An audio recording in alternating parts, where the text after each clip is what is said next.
Iya, kita akan mendengarkan firman Tuhan. Lanjutan dari yang kemarin, Yesaya pasal yang ke-9 ya. Kemarin sampai dengan ayat yang ke-16 ya. Jadi sampai Tuhan marah, teruna-teruna mereka juga sudah tidak disayang oleh Tuhan, anak-anaknya mereka juga ya, sehingga Tuhan menimpakan murka kepada bangsa itu. Ya, kitab Yesaya adalah kitab yang ditulis oleh Nabi Yesaya, dan Yesaya dipakai Tuhan untuk memperingatkan bangsa itu untuk kembali bertobat pada Tuhan. Ayat 17 berkata begini, saudara. Sebab kefasikan itu menyala seperti api yang memakan habis putri malu dan rumput, lalu membakar belukar di hutan sehingga tonggak asap berkepul-kepul ke atas ya. Kefasikan mereka itu menyala seperti api. Orang itu kalau pertama kali buat dosa tidak bertobat, dia akan terus melakukan dosa. Lalu kadang masih ada suara Tuhan di hati suruh bertobat, dia menyesal tapi dia melakukan lagi, tapi lama-lama terbiasa, saudara. Kenapa kita harus terus menjaga hidup dalam kekudusan? Karena ketika kita membiarkan satu dosa, kita nikmati terus, nikmati, lalu Alkitab berkata kuasa dosa itu, kefasikan itu tanpa terasa menyala seperti api, tanpa dapat dipadamkan lagi. Orang kalau hidupnya tidak bertobat, terus dikuasai dosa, maka dia jatuh lebih dalam, lebih dalam, lebih dalam, dan tanpa bisa bertobat lagi, saudara. Ayat 17 berkata, sebab kefasikan itu menyala seperti api ya. Ya, yang memakan habis putri malu dan rumput, lalu membakar belukar di hutan sehingga tonggak asap berkepul-kepul ke atas. Saudara, mari saudara, sebelum dosa itu membakar hidup kita, sebelum api Tuhan juga kemurkaan membakar hidup kita akibat dosa, mari kita bertobat di hadapan Tuhan supaya kita menerima belas kasihan Tuhan dan kita hidup di dalam damai sejahtera bersama dengan Tuhan ya. Ayat yang berikutnya ayat 18 berkata begini, saudara, ayat yang ke-18. Ayat yang ke-18. Oleh karena murka Tuhan semesta alam, terbakarlah tanah itu dan bangsa itu menjadi makanan api. Seorang pun tidak mengasihani saudaranya. Ya saudara, dari yang tadinya itu api dosa, mereka hidup dalam kefasikan dosa lalu membakar diri mereka sendiri. Dan bukan hanya itu, murka Tuhan turun ya untuk semesta alam. Oleh karena murka Tuhan semesta alam, terbakarlah tanah itu. Semua yang terjadi pasti seizin Tuhan. Jadi kalau sesuatu yang tidak enak menimpa kita, mari kita introspeksi diri, apa yang harus kita lakukan untuk bertobat di hadapan Tuhan, saudara, agar kita terbebas dari semua yang namanya murka Tuhan. Ya, terbakarlah tanah itu dan bangsa itu menjadi makanan api. Seorang pun tidak mengasihani saudaranya. Ketika murka Tuhan turun lalu mereka dimakan oleh api, bahkan jika masih ada orang, tidak ada satupun lagi yang mengasihi saudaranya, saudara. Kenapa? Semua mencari aman dan mencari keselamatan bagi diri masing-masing. Ayat yang ke-19 berkata begini, saudara, mari kita sama-sama baca ayat yang ke-19. Mereka mencakup ke sebelah kanan tetapi masih lapar ya. Mereka mencakup ke sebelah kanan tetapi masih lapar. Mereka memakan ke sebelah kiri tetapi tidak kenyang. Setiap orang memakan daging temannya. Mengerikan, saudara. Ketika keadaan terkutuk, ketika murka Tuhan itu turun dalam kehidupan manusia, firman Tuhan berkata, mereka mencakup ke sebelah kanan tetapi masih lapar.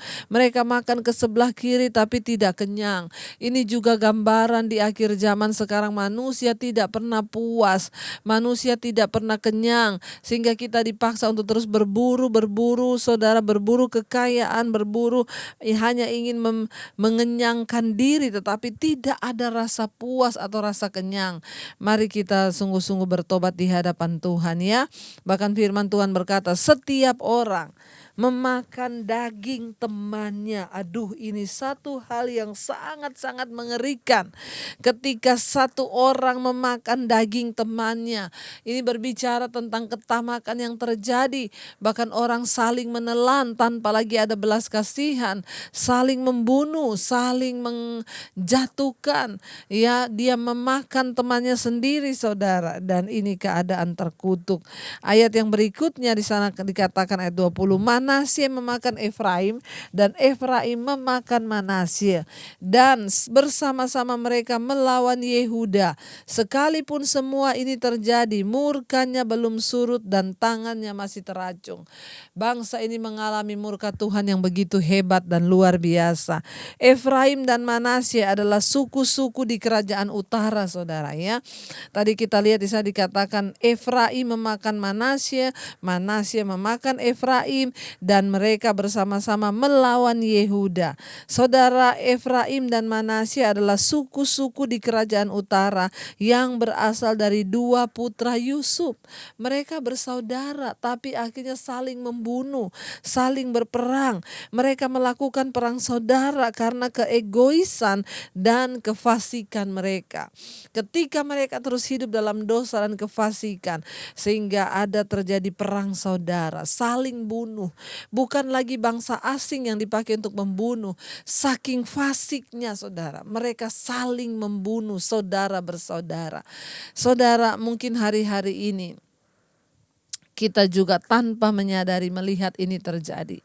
Berapa banyak orang berkeluarga, saudara bersaudara akhirnya saling bunuh, saling sengketa karena persoalan harta, persoalan uang, bahkan persoalan apapun yang terjadi di hidup kita tanpa ada kita mau, saling mengendalikan diri, menahan hawa nafsu, lalu kita ini menahan kefasikan dan tidak terjadi pertengkaran.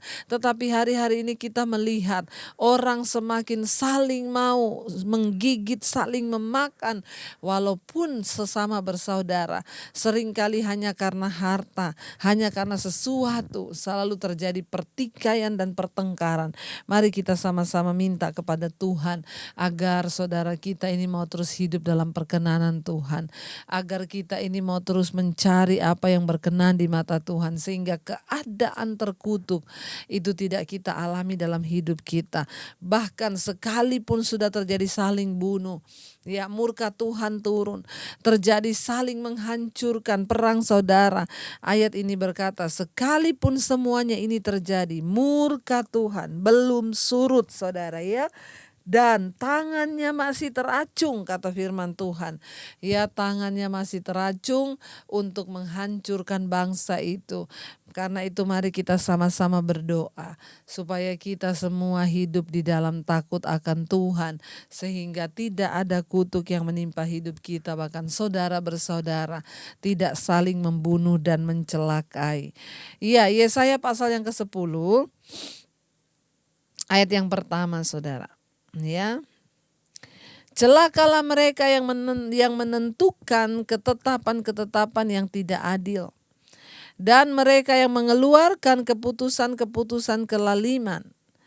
Ya, saudara, ini berbicara, kemarin kita sudah belajar tentang tua-tua, orang-orang yang memiliki wewenang untuk memutuskan perkara, untuk memutuskan sesuatu yang terjadi di atas bangsa itu.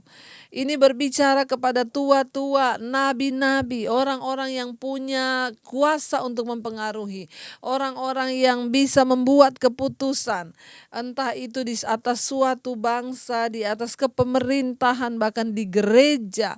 Ya, ini adalah orang-orang yang punya otoritas yang dimaksud oleh Tuhan. Celakalah mereka yang menentukan ketetapan-ketetapan yang tidak adil, dan mereka yang mengeluarkan keputusan-keputusan kelaliman. Iya, ayat ini berkata, celakalah mereka yang menentukan ketetapan yang tidak adil, dan mereka yang mengeluarkan keputusan kelaliman. Ini berbicara, saudara ya, karena itu kita yang memiliki otoritas untuk membuat sebuah keputusan atau apapun. Jangan sampai kita membuat keputusan atau ketetapan yang tidak adil. Ya, hati-hati, keadilan kita dengan keadilan Tuhan itu berbeda. Seringkali apa yang kita anggap baik itu belum tentu baik di mata Tuhan.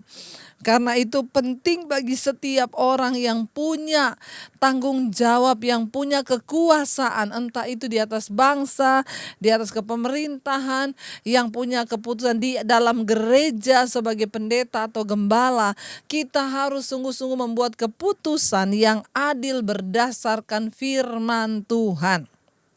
Ya, karena Tuhan berkata, celakalah mereka yang menentukan ketetapan yang tidak adil, mereka yang mengeluarkan keputusan-keputusan kelaliman. Sangat berbahaya, karena itu perlu minta hadirat Tuhan, perlu minta perkenanan Tuhan, hikmat Tuhan. Ayat 2, keputusan yang seperti apa yang pada waktu itu mereka buat yang membuat Tuhan murka untuk menghalang-halangi orang-orang lemah mendapat keadilan. Saudara, di sekeliling kita banyak orang lemah. Kita dipanggil oleh Tuhan untuk memberikan keadilan kepada mereka selama kita bisa. Jangan menghalang-halangi orang lemah untuk mendapatkan keadilan. Mari kita membela orang-orang lemah untuk mendapatkan keadilan. Untuk merebut dan untuk merebut hak orang-orang sengsara di antara umatku, supaya mereka dapat merampas milik janda-janda dan dapat menjarah anak-anak yatim.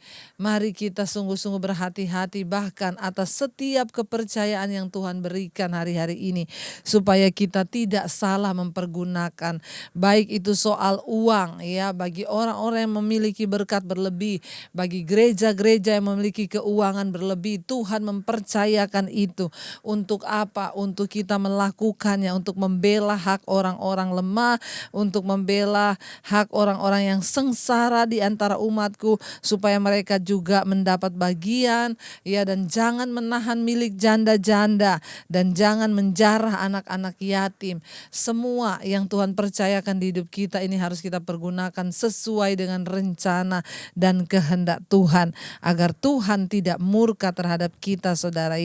Mari kita belajar berbagi, menjadi orang yang murah hati. Lihat di sekeliling kita ada begitu banyak perkara yang dapat kita bela, ada begitu banyak hal yang dapat kita lakukan untuk kemuliaan nama Tuhan bagi orang di sekeliling kita. Belajarlah menjadi orang yang murah hati, belajarlah menabur bagi orang lain, saudara, supaya kita menemukan arti hidup ini, karena Tuhan membenci orang yang merampas hak orang miskin, hak janda, hak anak-anak yatim. Tapi Tuhan mengasihi orang yang ikut membela mereka, bahkan membantu. Ayat yang ketiga, apakah yang akan kamu lakukan pada hari penghukuman dan pada waktu kebinasaan yang datang dari jauh? Kepada siapakah kamu hendak lari minta tolong, dan di manakah hendak kamu tinggalkan kekayaanmu? Ingat, firman Tuhan berkata, kalau hari penghukuman tiba, apakah yang akan kamu lakukan terhadap hari penghukuman itu? Apalagi yang bisa kita lakukan waktu hari penghukuman tiba? Ketika hari penghakiman, hari kiamat datang, kita tidak bisa lagi melakukan apa-apa. Makanya Rasul Paulus berkata, hai orang-orang yang hari-hari ini kita mempergunakan barang-barang duniawi, bersikaplah seolah-olah kita tidak memiliki barang-barang itu, karena dunia yang engkau kenal sekarang ini akan berlalu dengan semua yang ada di dalamnya. Orang-orang yang mempergunakan barang-barang duniawi harus belajar untuk menaruh sikap kita tidak memiliki barang-barang itu. Semua akan musnah. Rumah harga berapapun ratusan miliar akan musnah di dalam nyala api. Kekayaan apa? Berlian, uang deposit yang kita punya, semua kekayaan akan berakhir. Karena itu Tuhan bilang, apakah yang akan kamu lakukan pada hari penghukuman, yaitu hari penghakiman tiba. Bahkan ketika hari penghukuman, kita lihat saja, saudara, apa yang terjadi hari-hari ini aja dengan virus corona. Kita tidak bisa lagi leluasa, bahkan orang punya duit banyak gak bisa mau jalan-jalan ke luar negeri. Orang punya duit banyak juga gak bisa ke mall. Buat apa semua itu pada hari penghukuman? Apa yang Tuhan izinkan hari-hari ini terjadi biar membuka mata kita, untuk kita semakin menyadari kalau kita diberkati berlebih, Tuhan mau kita memperhatikan orang lain juga. Bahkan pada waktu kebinasaan yang akan datang dari jauh, kata firman Tuhan, kepada siapa kamu hendak lari minta tolong? Saudara, dengan semua yang sudah kita lihat hari-hari ini, apa yang terjadi di depan mata kita, jangan lagi mencari pertolongan kepada yang lain, larilah hanya di kaki Tuhan. Berhentilah buat strategi apa-apa lagi. Tidak ada cukup strategi, tidak ada cukup hikmat bagi kita, bagi gereja Tuhan, bagi anak-anak Tuhan untuk mencari sesuatu yang bisa kita lakukan untuk lari dan melindungi diri. Selain apa yang harus kita lakukan, duduk di kaki Tuhan, bertobat, bertobat, bertobat dan mohon belas kasihan Tuhan. Karena itu Mesbah Doa hadir setiap malam untuk membawa kita duduk di kaki Tuhan, berseru dan bertobat, bertobat, bertobat dan memohon anugerah Tuhan. Hanya itu, tidak ada yang lain. Kepada siapa lagi kamu akan lari, kata firman Tuhan, untuk meminta tolong, mau lari kemana? Lalu dikatakan, dan di manakah hendak kamu tinggalkan kekayaanmu? Ya, mau disimpan di mana? Bahkan maaf, kalau kita mati pun kita tidak bisa pakai mobil mewah untuk bisa bawa jenazah kita ke pemakaman. Hari-hari ini orang dimakamkan sesuai standar COVID aja, hanya pakai ambulans, keluarga nggak boleh ikut. Ya, ditaruh hanya di peti hitam dan saudara tidak ada acara apa-apa. Kita melihat betapa rapuhnya kita, karena itu selama kita hidup di dunia, menumpang di dunia yang sementara ini, jangan sombong. Pergunakan segala kekayaan kita untuk sungguh-sungguh bagi kepentingan kerajaan sorga. Hidup berbagi dengan yang lainnya, saudara ya. Di sini dikatakan, mau kebawa kemana kekayaanmu? Ingat, kekayaan kita tidak bisa menyelamatkan nyawa kita. Kekayaan kita tidak bisa kita bawa sampai pada kekekalan. Ayat yang keempat berkata, tak dapat kamu lakukan apa-apa selain dari meringkuk di antara orang-orang yang terkurung dan tewas di antara orang-orang yang terbunuh. Sekalipun semuanya ini terjadi, murka Tuhan belum surut dan tangannya masih teracung. Wow, mengerikan saudara. Firman ini berkata kita nggak bisa lari kemana-mana. Tidak dapat kamu lakukan apa-apa. Selain apa? Meringkuk di antara orang-orang yang terkurung dan tewas di antara orang-orang yang terbunuh. Aduh, menakutkan sekali. Melihat apa yang terjadi, bukankah itu juga gambaran hari-hari ini? Kita melihat mayat bergelimpangan, orang meninggal di mana-mana. Ada begitu banyak ketakutan yang menghimpit semua orang, saudara. Tapi biarlah kita orang-orang yang mencari Tuhan tetap kuat dalam hadirat-Nya. Dan kita mau tetap berkata, kami percaya kami punya Tuhan yang ajaib, Tuhan yang tidak pernah melepaskan kami. Firman ini berkata, saudara, sekalipun semuanya ini terjadi, murka Tuhan belum surut dan tangannya masih teracung. Yang Tuhan tunggu sebenarnya hanya satu, pertobatan. Kalau bangsa itu mau bertobat kembali pada Tuhan, maka Tuhan sanggup memulihkan. Saudara, hari-hari ini tidak ada yang lain yang bisa kita lakukan selain datang bertobat di kaki Tuhan. Mari saudara, kita mau sungguh-sungguh mencari Tuhan hari-hari ini. Mari kita mau sungguh-sungguh datang ke dalam hadirat-Nya dan sungguh-sungguh meminta belas kasihan Tuhan agar kita terluputkan dan murka Tuhan juga tidak terus menimpa hidup kita. Mari kita akan masuk lebih dalam hadirat Tuhan. Kita mau terus berkata, bersama-Mu Bapa akan kami lewati semua. Kami tidak bisa berjalan sendiri, kami tidak bisa melakukan semuanya sendiri tanpa Tuhan. Kami butuh Tuhan di hidup kami butuh Tuhan di hati kami butuh Tuhan dalam segala hal di hidup ini. Kami mau berjalan bersama-Mu Bapa, melewati setiap musim di hidup kami. Baik itu musim yang membawa sukacita, baik itu dalam musim yang mungkin tidak kami mengerti. Kami mau terus menaruh harapan kami hanya pada Tuhan. Kami mau bilang hari ini hanya bersama-Mu Bapa kami bisa melewati segala hal di hidup ini. Bersama-Mu Bapa, ku lewati semua perkenanan-Mu yang teguhkan hati.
Terima kasih Bapa. Kami bersyukur Tuhan, Engkau masih beri kami kesempatan untuk ada dalam bait-Mu, dalam hadirat-Mu Tuhan. Bawa kami untuk terus hidup dalam pertobatan. Kami tidak ingin murka Tuhan turun atas hidup kami.